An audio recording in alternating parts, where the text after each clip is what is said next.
All right, Gerald and Colette and Owen, thank you very much for joining us. After the break, as the Brits try to keep immigrants out, do we need more of them to keep our economy going? That's next.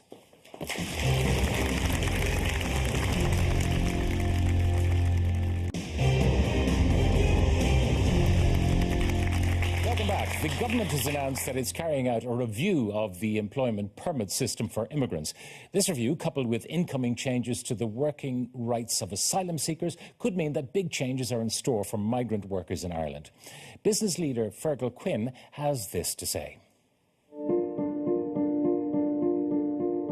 My name is Feargal Quinn.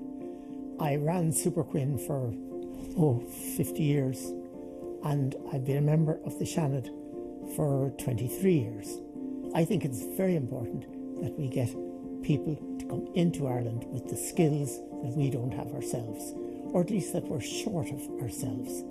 And my experience is that some of these people coming in, they come with technical ability that we don't have in Ireland. And it's a joy to see how it works. I have asked my officials to review the policies underpinning the current employment permit regime to ensure that it is fully supportive of Ireland's emerging labour market needs. I don't think we're changing nearly enough. I think the Minister is certainly quick enough to say, yes, we're making a review, but I think that review should be done on a very regular basis. We are being held back. We've got to encourage them to come. We've got to encourage our own environment here to get people to come and to think of saying, oh, I'd love to go to Ireland. So, Feargal says we need more migration into Ireland and not keeping them out, as the Brits are bent on doing with their Brexit strategy.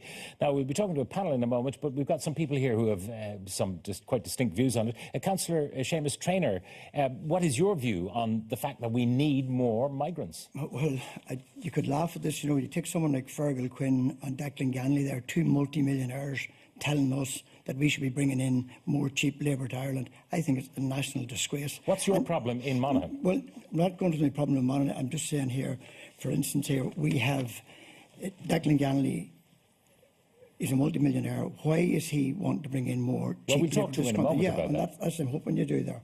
This country, Declan and Feargal believes in democracy.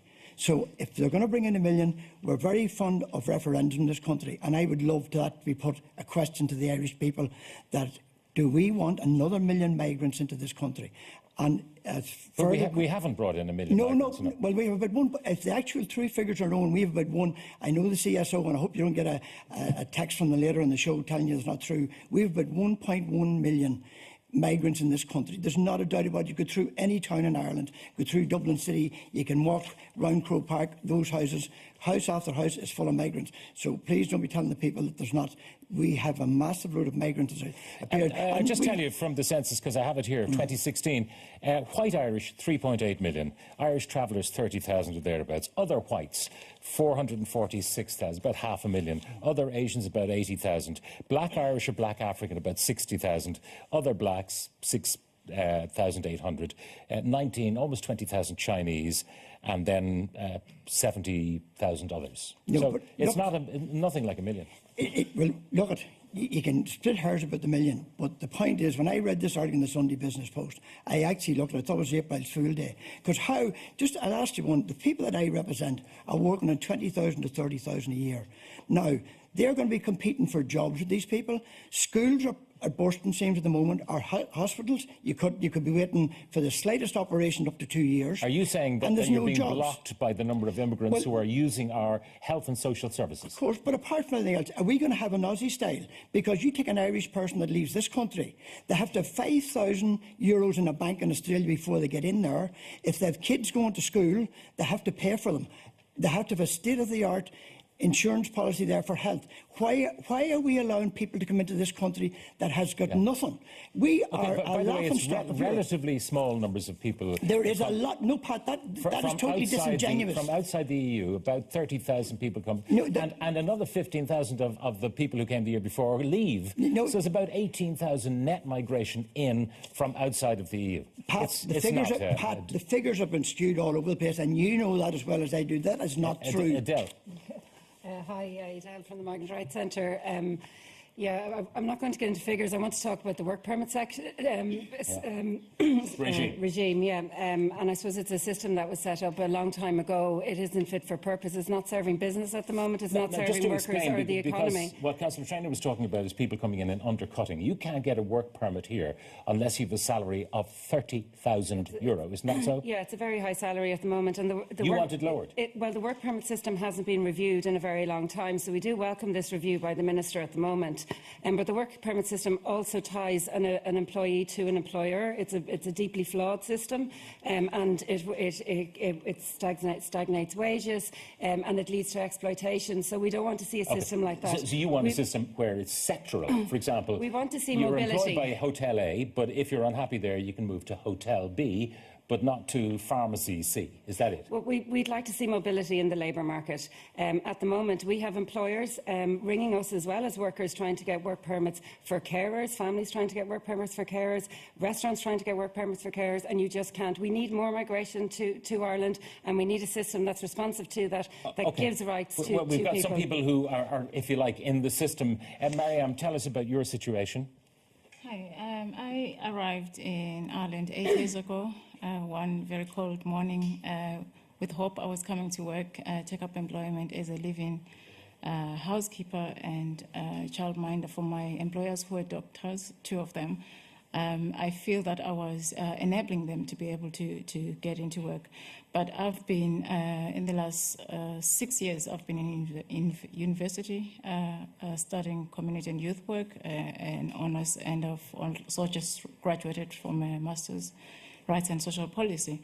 But finding work is really, it may not be that difficult, but finding the work that pays 30,000. You need to have the 30,000 salary to start with. To get a work permit, and this is an issue that affects a lot of people that are graduating from universities. Gandhi, I want to talk to you. You've been here a long time now. You eventually fought your way through the work permit system to citizenship. Well, they are actually two separate issues. Yes. I am one of the people who start my career in Ireland sweeping the floor. And I'm not ashamed of that, and Ireland gave me so much, and I'm very much obliged that I made home here, and I made a good home, and I'm a father of two as well.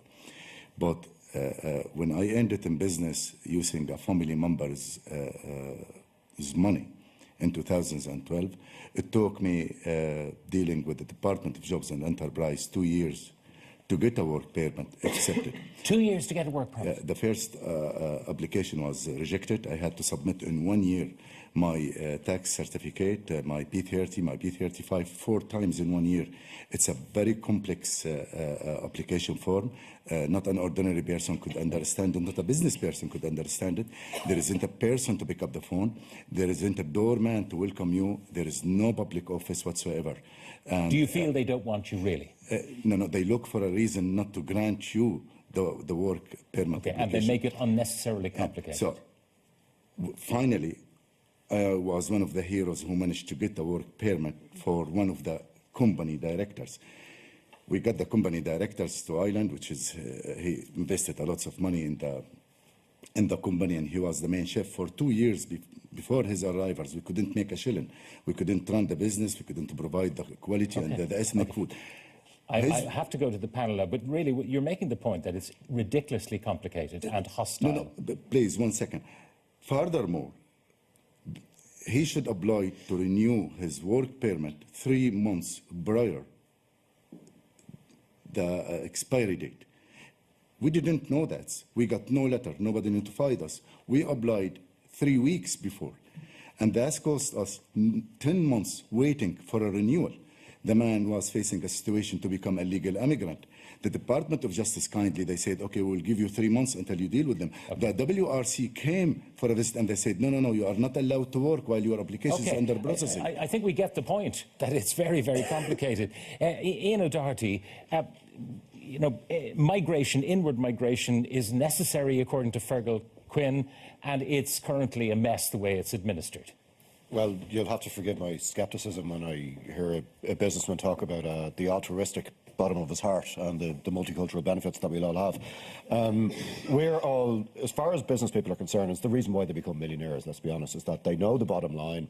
We are mobile economic units as far as they're concerned. If I was running a large company, I would want to throw open the doors as wide as I possibly could to get as much cheap labour in. And for this idea that everybody who comes in sort of benefits, if you look at, there's a scandal in this country at the moment with the treatment of non-EU workers on Irish trawlers, for example, right? I'm hardly a lefty, but I'm a working class bloke from Crumlin. I look around and I see this great debate that's building up that everybody is terrified to talk about because they're afraid of being accused of being a racist. We need to actually look at the mistakes that France has made. We need to look at the mistakes that Britain has made, and we need to try and learn from these. I am pro-immigration. What one of your contributors there just... I remember tearing my hair out back in the 90s when there was a guy I knew who was a Croatian doctor who'd been a trauma surgeon during the war in the Balkans, and he couldn't get work here. Now, that's madness. Yeah. And he ended up going to the States. And so America benefited, Croatia lost, he's never going to go back to Croatia, and we lost because this was a guy who wanted to work.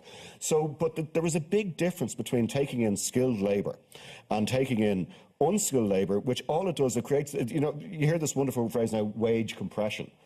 Wage compression means people aren't earning the same money for the same job that they used to earn, and that's the problem that we have, and we need to be prepared you're saying to talk about that. Allowing lots of people in, particularly low-wage people, just undercuts the labour market here. Well, of course means it does, Irish people you know, either end up jobless because they're not willing to work for the kind of money that other people are willing to work for.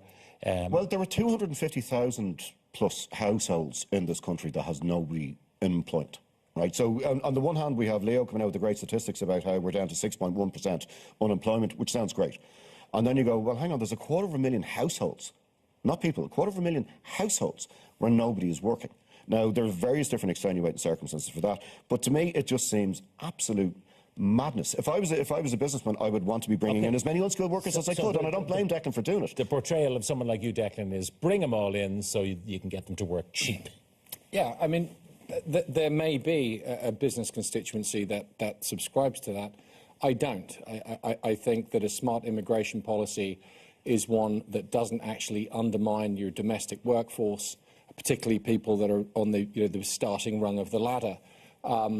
However, I mean, if you look at the sort of the history of migration, throughout the global history of migration, for as far back as you see the movement of migrants, investment follows migrants, obviously because migrants are going to where the jobs are, where opportunity is, and they create opportunity. They are entrepreneurs. You know, the councillor talked about me having, some success in business. The only reason I've had any chance and any opportunity to have success in business personally is because I emigrated. I speak with this accent because I'm the son of Irish immigrants to the UK. I married the daughter of Italian and Polish immigrants to America, who's now an immigrant from America to Ireland. Our whole story, if there's any country, any nation in the world that has been the biggest beneficiary of migration, it's Ireland. We understand what migrants have to offer. What should be done? We know we have a crisis in the care industry, if you'll pardon the phrase. Yes. That we don't have enough people to care for those who are elderly, and the population is growing older. And this is the thing. The caring industry is short of people, and Pat, you're absolutely right about that. We've got 26,000 approximately undocumented immigrants in Ireland. About 15% of our current workforce is made up from immigrants. They're people that are doing jobs that presumably other people don't want to do. There is another problem at the other end of the scale, which is in attracting talent. And there's another barrier to immigration here. There are barriers at, if you like, the starting end or the lower end of the rung. The other challenges, and it's a challenge I have in my business. We don't have low-skilled employees in my business. The challenge I have is in attracting high-skilled employees, and the barrier to entry to them, the reason they are not coming to Ireland is because the taxation rates are too high, because income tax and capital gains tax are too high, and they can make more money by staying in America or wherever they are rather than moving to Ireland. And they're skills that we need here. There's a competition for talent around the world. We need that talent. I don't think there's anybody in this room who's going to disagree that our taxes are too high. So, I mean, you're on a safe bet on that one. The problem that we have is, for starters, when it comes to the media and when it comes to politicians, they don't live in the areas that are affected. they don't really suffer from it. It's very easy to turn around and say that this is a notional idea. And again, I'm saying this as somebody who's very pro-immigration. But we have an obligation to pursue the national self-interest. The national self-interest, as far as I'm concerned, would have had, for example, my Croatian friend, the doctor, it was in our national interest to give him a job. We didn't give him a job. It's not in our national interest to hand out unskilled labour, or jobs to unskilled labourers, that basically Irish people could be taken. And nobody benefits from this. OK, you talk about people who live in the area. Councillor Kieran Perry is with us. What is the reality for you? First of all, Pat, I'd like to just welcome the fact that the government are now going to allow those indirect provision work permits. It's an inhumane system, and it's unfortunate that we had to wait for a Supreme Court judgment to force them to do so. Yeah. The scaremongering of the figures mentioned by Seamus of $1 million, that does no good even to his own arguments. And I will admit that there are serious concerns in areas that I would represent about what Ina said, pushing wages down, competition for facilities, scarce facilities in disadvantaged areas. Those are the type of things that the government needs to tackle immediately. Yeah. Now, you are not against the presence of immigrants. Absolutely not. Absolutely not. I have the same fears that some of the people from those areas would have, that the cynical view of businessmen looking for increased immigration to drive wages down. I would hope that those pushing for this would be supportive of the collective bargaining that the trade unions are currently looking for, so that we would guarantee a living wage to all, not just a minimum wage, a living wage to all. Okay. That type of policy would take away the fear in areas that I represent. OK, well, would it take away the fear in your area, Seamus? No, what's actually happening is a lot of the businessmen on there are getting, what happens is they come in a small amount of migrants into the factory and then they virtually take it over. It actually isn't it's not unsafe, it's an unfriendly place for the indigenous population to be working in, and that's what's actually happening. But you say a small number go in and then it grows and grows. Yes, and grows. But why are the Irish people not staying in the jobs? You know, if things sort of get awkward for you in places like, you know, when you go in there to work every morning and it's not a friendly atmosphere, you know, you decide I'm not going to stay there. Like, the point is that I have been saying here for a long time that if we had vetted people coming in here, like you're talking there about, you were given a massive load of figures there, Pat, but in real honesty, when a terrible incident happened in Dundalk a couple of weeks ago, we don't even know the nationality of that person that arrived in this country. And what's going to happen when Britain really puts the boot in 15 months, Britain will be gone out of the EU. And do you know where all the undesirables will be? Britain has given 48 million to the French government to keep undesirables out. I hope Declan Ganley swallows that. To keep undesirables out. Now, they're all going to arrive. We had an incident in Monaghan there where a Pakistani got 10 days to get out of Britain. His visa was up. He arrived in Monaghan town and he was... I don't have the chapter and verse in that, so I really won't pursue that. Ian. This is where the debate gets so frustrating so incredibly quickly. And where we seem to almost lose our marbles. We can't have a rational conversation. This isn't about liking or not liking Johnny Foreigner. This is a case of working out and trying to manage a system that works best for us and works best for the people who come in. Look, without immigration, this society will die. We need immigration. What we need to do, though, is to manage it sensibly so we benefit, first and foremost, because I do believe in the nation-state and national self-interest, and then for the people who do come in, that they benefit as well, so that they don't end up living 6 to a room and being paid slave wages. I mean, this stuff is very simple, and the cultural stuff is almost a separate issue. And I mean, I'm a firm believer in that. You know, we need the more cultures that come in, you know, that play by our rules. You know, it's not a fashionable thing to say, but our house, our rules. The more people from different races and different cultures that come in, everybody wins.